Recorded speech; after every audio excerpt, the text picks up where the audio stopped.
A California high school went to lockdown on Tuesday after a student brought a loaded firearm on campus, the second time a student brought a weapon to the school in as many days. The Redondo Beach Police Department announced that Redondo Union High School went to lockdown on Tuesday at around 9:30 a.m. local time following reports that a student had a weapon on campus. The student, a 15-year-old sophomore, fled from school staff on foot, prompting the lockdown. The student was apprehended by school employees and two police officers a short while later, and the lockdown was lifted around 10 a.m. There was already an increased police presence at the school in response to another 15-year-old 10th grader bringing a loaded weapon into the school on Monday. Police stated that there was no evidence for a specific threat or plan of violence in both incidents. No shots were fired and no one was injured in both cases. Both students, whose identities were not released because they're minors, were arrested on various firearm charges, including juvenile in possession of a firearm, possession of a firearm on school grounds, possession of a high-capacity magazine, carrying a loaded firearm in public, and possession of an unregistered loaded firearm. Redondo Beach Police Department stated this: the investigation concerning any indication that the incident may be related to the arrest of the previous day, the source of the firearm, and other matters related to the incident are part of an ongoing investigation by our police force. The case will be sent to the Los Angeles County Probation Department, who will decide whether to file any charges. The school will be closed on Wednesday so police can sweep the campus for weapons and explosives without students and staff being present. When classes resume on Thursday, the school will only have 3 entries and exit points that will be monitored by police and school officials. Resource officers will be available on campus all day, and there will be an increased police patrols across not just the high school, but all schools in the district. The school plans to also have a community meeting to discuss the two incidents on Thursday at around 8:30 a.m. Quote, the two back-to-back incidents are something we would never have imagined. We are going to need to work together to solve this issue to access to guns. Understandably, our school community will demand and expect RBUSD to ensure student safety each and every day.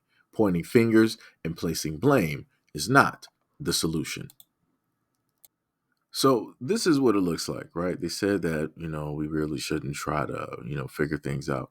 I'm going to tell you where this stems from. This stems from both lack of community effort and the community trying to fix a large problem and trying to come together and make a solution.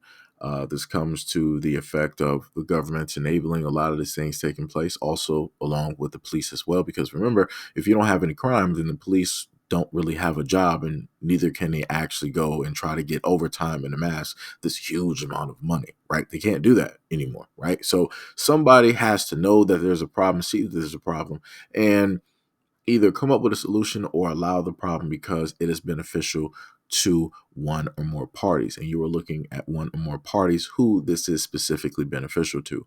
But the main other problem is the fact that you have the lack of parenting going on in the communities, which leads to a lot of these kids going directly out here and doing things, right? They get involved with gangs, they get involved with the wrong types of people, they allow the music and other forms of entertainment to specifically alter their mind or their way of thinking that, hey, if I perform these negative deeds, then I'm going to get the respect and the admiration that I basically deserve versus, walking the straight and narrow.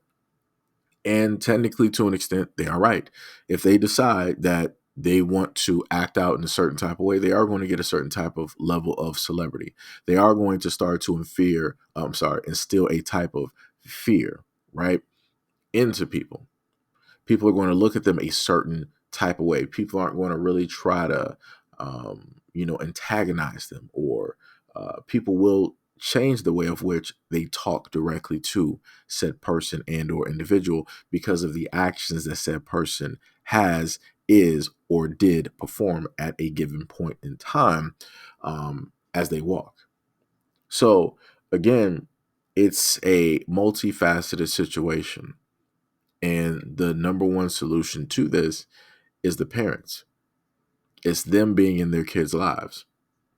It's them instilling the type of love and giving them the nurturing and the type of caring that they need in order to foster a positive type of life or self-image or internal image that those children would have to wake up and be with and see and live with every single day. Without parents out there or guardians or families trying to foster that type of environment to enable a healthy growth of a child, you'll inevitably have things like this. You have things where kids are going to be acting out. You have things where kids are going to bring guns directly to school, or they're going to start a whole bunch of fights, or they're going to have a long history of interactions with police or the campus officers or seeing the school principal. Like I said, it's a very large problem, and technically it should be very simple to fix because, again, everything starts at home. But it's not really that easy when you have people that aren't even really home to begin with, but yet they leave somebody else there in the place so that they can raise and teach themselves on how to grow up and become the type of adult that realistically it's the job of a parent to teach them how to be. So at the end of the day, we're going to continuously have this problem because you have a lot of people that run from responsibility, acceptance, and acknowledgement of the responsibilities that they created.